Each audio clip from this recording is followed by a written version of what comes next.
Sampah merupakan suatu buangan atau sisa dari satu hal yang sudah tidak layak lagi untuk digunakan. Pada dasarnya, jenis sampah dibagi dalam dua kelompok, yaitu sampah organik dan sampah anorganik. Nah, kedua jenis sampah inilah yang sebenarnya disarankan untuk dipisahkan. Perbedaan yang paling mendasar dari kedua jenis sampah ini adalah waktu yang dibutuhkan untuk terurai. Jadi, sampah organik merupakan jenis buangan yang biasa dan relatif cepat mengalami penguraian. Sebaliknya, sampah anorganik sulit untuk diurai dan membutuhkan waktu yang cenderung lama. Nah, sampah organik bisa terurai meski dibuang begitu saja dan akan hilang dengan sendirinya. Beberapa contoh sampah yang masuk dalam kategori sampah organik diantaranya adalah sisa makanan, kulit buah, sisa masakan dari dapur, dan daun-daunan. Biasanya jenis sampah ini juga bisa diolah bahkan menjadi pakan ternak, biogas, bahkan pupuk. Nah, sebaliknya, sampah anorganik biasanya akan sulit terurai. Yang termasuk dalam daftar sampah jenis ini adalah botol minuman, plastik, dan kaleng. Sampah ini tidak akan hancur dalam waktu yang lama meski dibakar sekalipun. Namun, sampah anorganik ternyata masih memiliki nilai ekonomis dan bisa dimanfaatkan menjadi sesuatu yang lebih terpakai. Sampah organik maupun anorganik saat ini merupakan isu global yang banyak diperbincangkan di seluruh belahan dunia, karena termasuk ke dalam tantangan akibat pengelolaan sampah dan barang-barang yang terpakai yang masih kurang dalam upaya penanganannya. Hal ini perlu diminimalisir oleh setiap negara melalui kebijakan dan tata kelola yang baik demi kesejahteraan bersama. Menurut okezone.com pada Kamis 24 Agustus 2023, jurnalis Asyifa Eka Putri menyebutkan di dalam beritanya bahwa negara tempat kelahiran kita juga masuk dalam 5 negara penyumbang sampah plastik terbesar di dunia. Indonesia memproduksi sampah plastik sebesar 65,2 juta ton per tahunnya. Tidak hanya itu, Indonesia berada di urutan kelima sebagai negara penyumbang sampah plastik di Samudra Pasifik, dengan total sampah yang dihasilkan sebanyak 56,3 juta ton per tahunnya. Artinya, sampah plastik kita sebagian besar berakhir dibuang ke lautan, mencemari lingkungan serta organisme yang ada di laut. Minuman cepat saji seperti es teh dan jeruk jumbo telah menjadi pilihan populer di kalangan masyarakat Singaraja.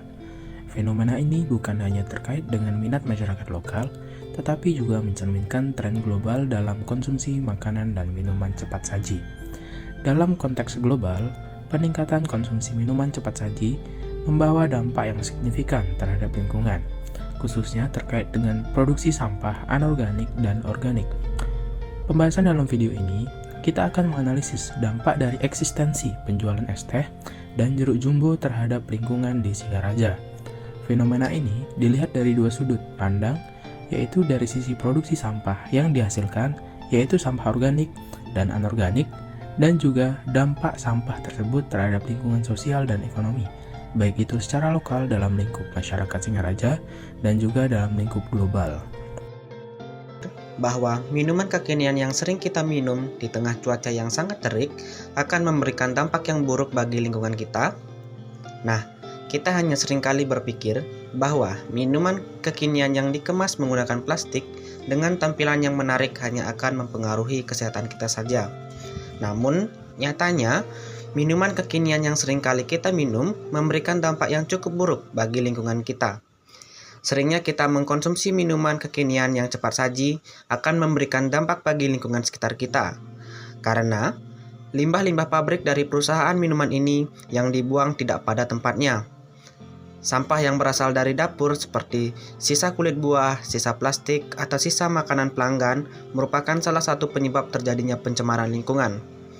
Limbah atau bahan sisa atau buangan yang dibuang ke lingkungan akan berdampak buruk jika mencapai jumlah yang tertentu. Limbah yang dibiarkan begitu saja akan mencemari lingkungan dan merugikan masyarakat di sekitarnya. Produk minuman kekinian cepat saji yang menghasilkan sampah plastik, rata-rata limbah plastik yang dihasilkan dari minuman ini membutuhkan waktu ratusan tahun untuk bisa terurai. Kebanyakan, sampah-sampah seperti ini akan berakhir di laut dan membahayakan ekosistem di dalamnya. Beberapa bahan baku untuk pembuatan minuman kekinian ini berasal dari perkebunan dan peternakan yang berpotensi menggunakan herbisida dan pestisida.